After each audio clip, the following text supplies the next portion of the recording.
సువర్ణరజితస్రజాం చంద్రాం హిరణ్మయీం లక్ష్మీం జాతవేదో మమావహ.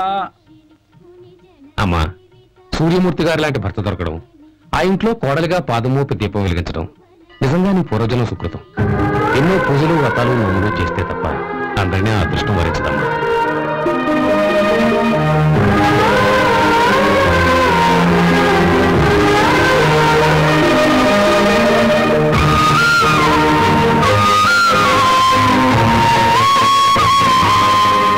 వసుంధరా,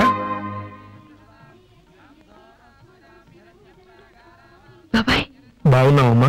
బాగానే ఉన్నాను బాబాయ్. సంతోషం అమ్మా. నాతో మాట మాత్రమే చెప్పకుండా పెళ్లి చేసుకున్నందుకు కాస్త బాధపడినా సూర్యమూర్తి లాంటి మంచి మనిషికి భార్యమైనందుకు చాలా ఆనందపడ్డాను. నీ అత్త చేసిన తప్పు నువ్వు సరిదిద్దుతావు అనుకున్నాను, కానీ మూర్ఖంగా అదే తప్పు నువ్వు చేస్తావనుకోలేదు. ఇంతమందికి దేవుడైన మనిషి నీ అక్కకు మాత్రం రాక్షసుడు ఎందుకయ్యాడు? పగపట్టడం మనుషుల లక్షణం కాదమ్మా. పాములకి కూరల్లో విషం పెట్టిన దేవుడే మనుషులకి మెదడులో ఆలోచించే గుణాన్ని, హృదయంలో ప్రేమించే స్వభావాన్ని ఇచ్చాడు. నువ్వు నమ్మింది నిజం అనుకుని నీ కాపురాన్ని కూల్చుకుంటావో, బాగా ఆలోచించి నిలబెట్టుకుంటావో అంత నీ చేతుల్లోనే ఉంది. ఈ మాట నేనే కాదు, ఈ గుళ్ళ దాత ప్రత్యక్షమైన ఇదే మాట చెబుతుంది. వస్తాను.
నీ జీవితం ఏమైపోతుందని ఆలోచించకుండా అన్నయ్యకి నిజం చెప్పాలని ప్రయత్నించావు. అదే నువ్వు మారావన్న దానికి నిదర్శనం. చాలా సంతోషంగా ఉంది. ఒక మగాడు 100 అబద్ధాలు ఆడి పెళ్లి చేసుకున్నా లోకం పెద్ద పట్టించుకోదు. అదే ఒక ఆడది ఒక్క అబద్ధం ఆడినా లోకమే కాదు, కట్టుకున్న భర్త కూడా భరించలేడు. పైగా నువ్వు భవానీ చెల్లెమని అన్నయ్యకి తెలిస్తే అస్సలు తట్టుకోలేడు. నువ్వు మారిపోయావన్నది నీ అంతరాత్మకు తెలిస్తే చాలు. ఎలాంటి ఆలోచనలు మనసులో పెట్టుకోవద్దు. నువ్వు అన్నయ్యతో సంతోషంగా ఉండు. అన్నయ్యకి నిజం చెప్పావో నేను ప్రాణాలతో బ్రతకను. చెప్పనని ప్రమాణం చేయి. ప్రమాణం చేయి.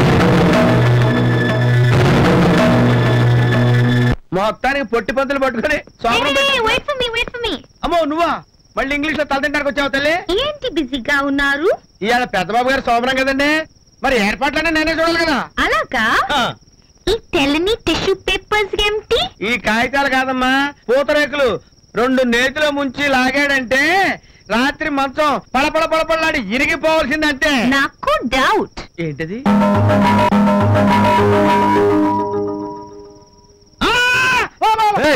ఏమైందిరా? ఏమైందంటారండి చిన్నబాబు?